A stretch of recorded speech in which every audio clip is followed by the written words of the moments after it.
اگر یقین ہو کہ اللہ میرا مددگار اور یقین ہو کہ اللہ ہر آن میرے ساتھ ہے، پھر کوئی خوف، کس کا خوف؟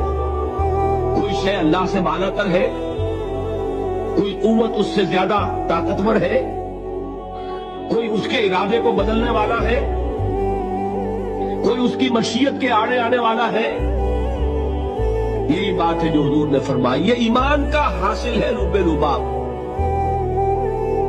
کہ دیکھو اچھی طرح اس بات کو ذہن نشین کر لو، اگر تمام انسان مل کر تمہیں کوئی نقصان پہنچانا چاہے نہیں پہنچا سکتے، مگر جو کچھ اللہ نے لکھ دیا، اور تمام انسان مل کر تمہیں کوئی نفع پہنچانا چاہے نہیں پہنچا سکتے، مگر وہ شے جو اللہ نے طے کر